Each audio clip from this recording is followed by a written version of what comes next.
So today I thought it would be a good idea to maybe start letting everybody in on the songs, the tunings, and that sort of thing. Yeah. And it would be a lot of fun to see. Somebody asked about the detuning, which was on Anyday. Yeah. And I've got it. This is standard tuning right now. so That's the hope. It gets it really close to the edge on when you D on D. so you're tuning to an open D, correct? Yeah, yeah. All right, so Somewhere in there. E it goes is. down to a D, and then we move up from there. Here we go. Stay clear. This is the fun part. Remember when I did that at the Watch Kennedy your finger. at the Kennedy Center Yeah. Wasn't it on that funny? guitar? Just like that, man. This is the one. These are old strings too. Oh, look at that. All right, now give it a schling Whoa. so you can hear it. The open D. There you go.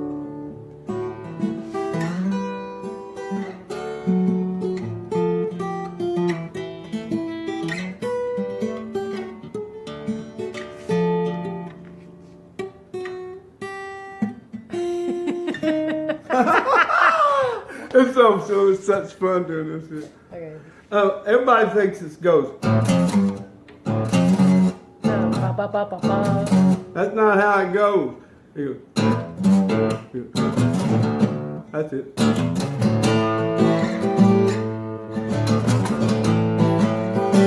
That's it.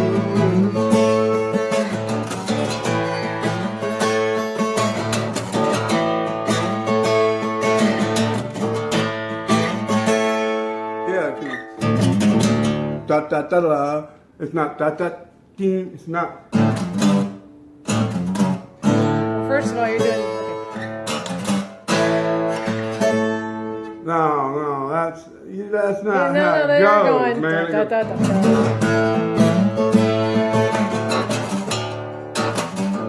You drag it off.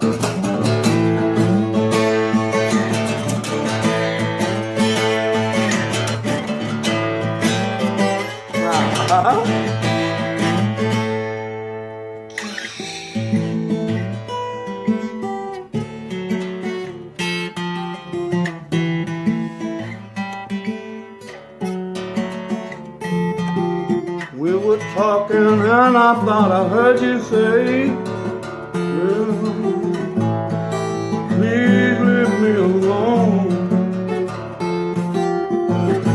Nothing in this world could make me stay, 'cause I'd rather go back. I'd rather go back home. And if you believe in me. Oh shit. Well, no, we haven't played it all Well, I today. haven't So played that in a while, but that's really how it goes.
Sing, honey. No, this is what I'm doing. I would do the whole song if I wanted to do the song. This is pointing out some stuff. That's what this is about. And that was it. It's the most important part of the thing has been overlooked, and I think it's because of the complexity of it. I'm no great guitar player or anything, but I was there at the creation and formation of this. And it was a da da da da da da da da. Okay, so and that's a really important part of the song that's totally overlooked. Can you go through how you guys wrote the song? It would really help out. I mean, who started it? How you got going on it? The riff and all that stuff. Eric started it, and it formed more like we're sitting here now. And was he playing that riff? yes, and it all came together it wasn't something that we had already had done. You know, This was just you and Eric at the house. Yeah. That's what I'm asking you. Yeah. The Hurtwood Edge. And it all happened together at the same time. It wasn't like you do this and I'll do that. You know, when he and I wrote together, it wasn't your line, my line. You know, on Bell Bottom Blues I wrote this and that and that and that, and that was a different scenario. But like Anyday, I looked away. They happened They were in the all moment, you know. spontaneous, of course, when you're writing They that's the way it happened should be. in the moment. Eric was playing guitar, so the part was his, you know. The song was ours. We were singing about, you know, somebody that did not exist, you know. So you were sitting there with pen and paper. Yeah. And write. Okay, so you were writing the lyrics and We were writing the song, singing it, and it was just all happened. And real majestic chords, you know. Man, majestic is about the right word for it, you know. And they came out that way when we recorded it. And that's Eric playing slide on Anyday.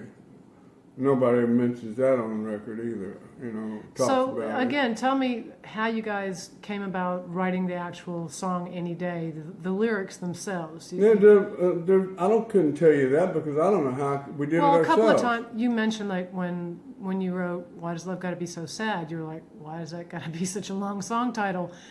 Yeah, And- but with Anyday, it was just a matter of the song flowing forth and through us. We didn't sit around scratching our head trying to what was moon and June and tune, you know, what rhymes, and we didn't think like that. That's not how I write songs or anything. I don't think of stuff like that. You know, we're rhyming and something, or let's write a song about a girl, you know. That wasn't how it went off. It just came down the way I'm talking with you about it. You know, I can't explain it because it wasn't me. It's like painting. That's not me when it's on. You know, if it ain't working, it ain't working, and it was working for us when it comes to writing songs. Of course, when the title came up, like Anyday, and you were like, "Wow, that's it." I mean, do you remember that moment when that happened? No, because it all happened at the same time. It just all flowed out at It once. just all flowed out. I mean, when I get to writing something, I don't sit around. See, if somebody's playing guitar, I'm sitting there with Eric Clapton, I'm not going to sit around trying to figure out what to do. You know, everything working.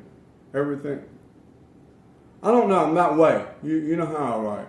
And it just flows. It's like a valve or something. No one can keep up with you. You know, okay? and it just flows out. I can't even keep up with it myself. You know, before I did Keep On Growing, I had to decipher what I had just written and before I walked in the control room. So Anyday was the third song that you guys wrote together? Is that No, correct? Keep On Growing was the third song we wrote Okay, together. backwards. So what in line did this one come in? Well, it was because Keep On Growing didn't get written until the session itself actually got going. Right. All right. Anyday was a song that we'd already written that we brought with us.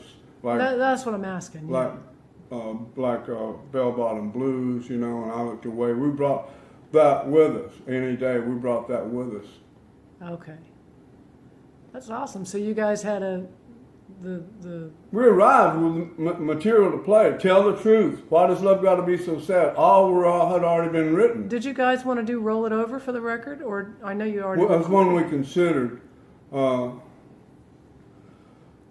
I mean, we had more than enough material. So the parts that Dwayne played, that was added stuff, you know. Why did you decide to not do Roll It Over? I don't know. Because you were. I don't know. There was a couple of them that we could have done, but that we didn't do. Yeah. But we had more than enough material. And Tell the Truth was originally slated to be the single, was it not? It was a single. It was our first single, but we recorded it during George's sessions, All Things Must Pass. Right. Didn't like it. The office put it out, Polydor or somebody put it out, and we heard it and said, "What the hell is that? That's this record, not ours." And that's not what we because wanted of the big sound from. Yeah, and so but Phil Spector produced the Right. Roll It Over and Well, that was part of Tell your the deal. Truth. That was Huh? part of your deal that you could record a couple of songs. yeah, we could get record our if we did that George would let us do it. But couldn't you? You recorded. could have removed the wall of sound. No, because when you can't. Because it's all these chambers and all these different things. There's stuff that he recorded as it went on. So there was a great deal of it could be taken off, but as it went down, he had stuff in there that was an imprint. Okay, well, let me ask you this then. That's why they couldn't clean it up. George did, so this would explain why George perhaps dumped some tracks because they had the wall of sound stamped in them. Do you think that? Well, some of it he just couldn't go away. I think that record was great on its own. You know, I don't think George he loved it when we did it, you know, and I just think with everybody talking about all the wall of sound and the wall of sound, it was great. We had a wall of sound without any echo chambers. No, it was 14 people in the studio, you know. Well, things change, you change, you know, and everybody that does a record probably wants to go back and redo things on it. Did you ever feel that way about Layla? No, hell no. I never felt like re-recording anything. Time to move on. Well, you know, when you ask that question and you think about it, you go, you know, you're absolutely right. That was a pretty perfect record. Yeah, and what they try to do now, they try to isolate this and isolate that and then milk it down and make it sound compatible for this machine or this format or this and that. And then they have completely sapped it of its originality. And the big deal is the original print. I mean, it was what it was. It stood on its own, All Things and Layla. I think when they do that, all these 50 years this year. You're exactly right. They make things so slick nowadays. There's no. Well, you there's can't no feel. even hold on to them. There's no feel. No.